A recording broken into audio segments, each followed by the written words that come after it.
เบิ่งแล้วเป็นรองเท้าคือว่าโอ้ยโอ้ยโอ้ยโอ้ยโอ้ยเห็นเลยโอ้ยเกือบโอ้ซอรี่หลายๆของใหม่เนาะมันจากแห้งเนี่ยได้ของใหม่เนาะหรือว่าต้องปกนี่คือให้รางวัลคนทำงานเนาะตั้งใจเห็นงานมาหลายปีมื้อนี้เลยให้รางวัลตัวเองมาเบิ่งว่าสิเป็นอีหยังเนาะอันนี้ตั้งใจเก็บสะสมเป็นของมักคล้ายๆคือสนิกเกอร์เนาะเบิ่งว่าสิแม่นบ่เดี๋ยวมาลุ้นไปทำกันเนาะว่าสิแม่นบ่สั่งมาแบบเพิ่นบ่บอกได้ล่วงหน้าว่าเป็นหยังเป็นการเซอร์ไพรส์นะเบิ่งหยังโอ้คล้ายๆอ๊าดโธ่ไนกี้บ่นี่อ๋อของแท้ได้เนาะเชือกเบิ่งเนาะสีแบบแจ่มขนาดเนาะคมเป็นคม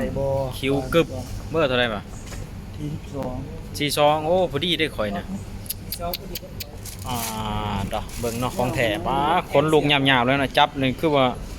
ในมือนี่คนขิงลูกแล้วเนาะของแท้อันนี้ได้มาราคาเท่าไหร่วะด้วยเม็ดใส่ขวดเบาโอ้คักว่ะเท่าไหร่ก็ 2,000 ปลายว่ะปัญหาเนาะดอกย่ำเด้อมือหนึ่งเด้อของแท้มือหนึ่งเนาะดอกสีแบบจับดีขนาดเนาะเป็นรองเท้าเนาะเบิ่งแล้วเป็นรองเท้าคือว่าโอ้ยโอ้ยเห็นเลยโอ้ยเกือบโอ้ซอรี่หลายๆของใหม่เนาะมันจากแห้งเนี่ยได้ของใหม่เนาะหรือว่าต้องปกคิ้วดีป่ะลองใช้เบิ้งมันพอดีบ่ลองใช้เบิ้งก่อนเอาแล้วบ่พอดีเฮาก็สามารถตีกลับได้เนาะนิ่มเป็นนิ่มได้นี่แทกเบิ้งบ่ฮู้ได้ต้องใส่เบิ้งว่ามันขับบ่หรือว่าแนวใดตัวคือว่าสุดยอดเลยได้มื้อนี้บ่กินข้าวก็อิ่มแล้วได้ขับตอนแรกนี่นะบ่กินข้าวก็ได้มื้อนี้นะถือว่าเป็นความไผ่พันธุ์ของผู้ชายเฮาหลายๆคนเนาะรองเท้าได้รองเท้างามบางคนผู้มักแท้ๆนี่ไว้เป็นชีวิตจิตใจได้นะบ่ได้ห่วงยังห่วงแต่รองเท้าสุดยอดเนาะเบิ่งสีแบบแจ่มเป็นแจ่มเนาะจาดขนาดนั้นบาดตาขนาดชื่อมันอีหยังวะไนกี้เนาะกินอยู่ได้กลางบ้านยังสั่นบุกเกียวได้กับกลางบาทไนกี้มันไม่อยู่แต่ว่าเด้ยังสั่นแง่นยังสั่นตัวไนกี้ยังเลยฉันยี่ห้อเขาอยากทำซื้อยี่ห้อเกิบโอ้น่ะจะได้หนุ่มดีบ่พอดีเนาะพอดีเลยใส่มือนี้เลยไปยังนี่บ่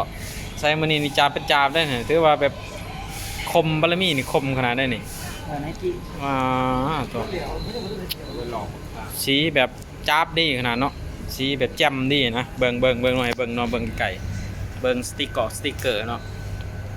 คือว่าแบบโอ้สุดยอดแล้วนะบารมีนี่ขึ้นดีขนาดไหนอะไร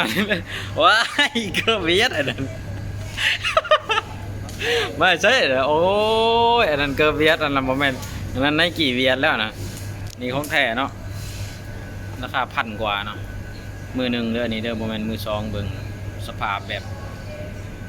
ต้นหางนะสภาพนั่งเปล่ากิ่งหนึ่งเพิ่นยังเอาเขาไปคั่วกิ่งหนึ่งไปค้างไผ่ก่อนสภาพนั่งผ่าเด้อสภาพนั่งผ่าอันนี้เนาะเบิ่งแบบลวดลายแจ่มสุดยอดเนาะโอเคเดี๋ยวขอจัดไปปีหน้าขอจัดคู่หนึ่งตอนนี้เอาไปก่อนสภาพนั่งผ่าเยี่ยมโอเคเดี๋ยวคลิปหน้าพอกันไหม